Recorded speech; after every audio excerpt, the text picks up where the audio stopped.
नमस्कार, MK news में आप सभी दर्शकों का स्वागत है। हरियाणा डायरी में प्रस्तुत है आज की बड़ी और अहम खबरें।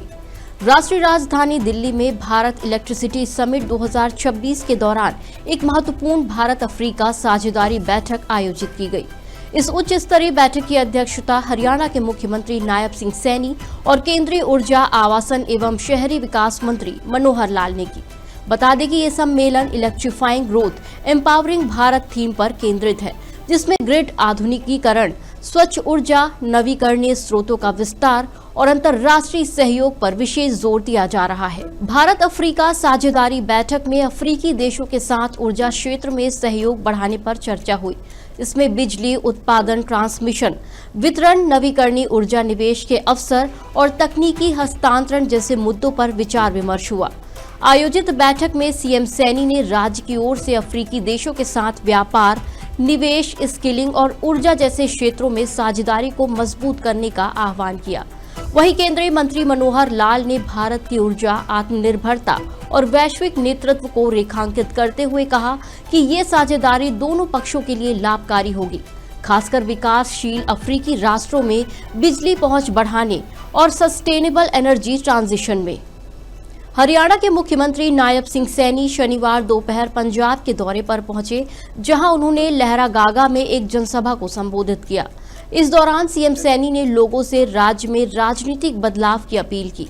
सीएम सैनी ने कहा कि पंजाब गुरुओं की पवित्र भूमि है और यहां के लोगों में हर मुश्किल से उबरने की ताकत है।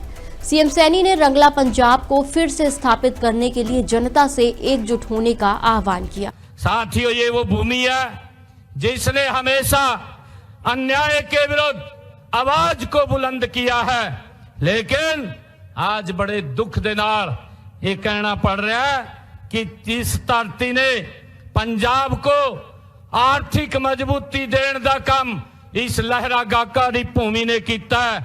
आज वही सरकार की अनदेखी का एक कारण बन रही है और उस अनदेखी के कारण अपनी पहचान खो रही है। इसी कड़ी में सीएम सैनी ने 2027 के चुनाव में बीजेपी की जीत का भरोसा जताया और कहा कि पीएम मोदी के नेतृत्व में पंजाब को देश के विकसित राज्यों में शामिल किया जाएगा।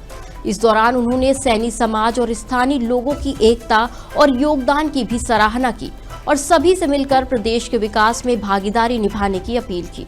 साथियों, मैं आप लोगों से ये अपील करने के लिए आया हूँ कि आने वाले समय के अंदर हम मिलकर के पंजाब को एक विकसित पंजाब आदरणीय मोदी जी के नेतृत्व में हमने मिलकर के बनाना है। आप पड़ोस के अंदर हरियाणा में देख रहे हैं, आदरणीय मोदी जी के नेतृत्व में हमारी सरकार निरंतर गति से काम कर रही है। और साथियों, इन्होंने युवाओं को जो वायदे किए थे युवाओं से कि हम रोजगार देंगे, परंतु रोजगार के नाम के ऊपर इन्होंने कुछ भी नहीं किया। मैंने तो पिछले दिनों कहा था कि आप एक श्वेत पत्र जारी करके बताइए कितने युवाओं को रोजगार दिया। साथियों, मैंने इस साल के अंदर हरियाणा में इसी साल में 37,000 युवाओं को मैंने रोजगार बिना पर्ची बिना खर्ची के देने का काम किया और अभी भी 13,500 नौकरियों के इंटरव्यू चल रहे हैं। साथियों, हमने कहा था कि हम हरियाणा में अपने टेन्योर के अंदर 2 लाख युवाओं को बिना पर्ची बिना खर्ची के रोजगार देने का काम करेंगे। सीएम सैनी ने आम आदमी पार्टी और कांग्रेस पर निशाना साधते हुए भ्रष्टाचार, नशे की समस्या और बेरोजगारी बढ़ाने के आरोप लगाए। सीएम सैनी ने कहा कि पंजाब की आत्मा को बचाने के लिए अब समय आ गया है। उन्होंने कहा कि पंजाब को सुरक्षित और प्रगतिशील बनाने के लिए अब बदलाव जरूरी है। साथियों, वर्तमान शासन की सबसे बड़ी विफलता यहाँ की चरमराती हुई जो स्वास्थ्य और शिक्षा व्यवस्था है। बरसों से लहरागागा के लोग एक आधुनिक अस्पताल की मांग कर रहे हैं। उस सुविधा के लिए आज भी साडे लहरागागा के लोग वो तरस रहे ने। पंजाब सरकार ने बड़े बड़े वायदे पंजाब के लोगों के नाल कीते सी।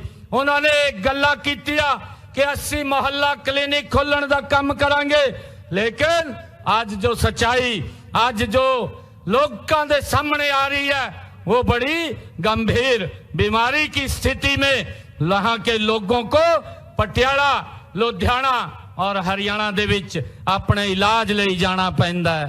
साथियों, मुझे ये भी यहाँ जानकारी लगी है कि लहरा गागा के रेलवे ओवरब्रिज और यातायात की समस्या आज भी यहाँ के व्यापारियों और आम जनता के लिए एक जी का जंजाल ये बनी हुई है। हरियाणा डायरी की अहम खबरों में फिलहाल इतना ही। और भी खबरें और अपडेट्स को जानने के लिए आप बने रहिए MKN न्यूज के साथ। नमस्कार।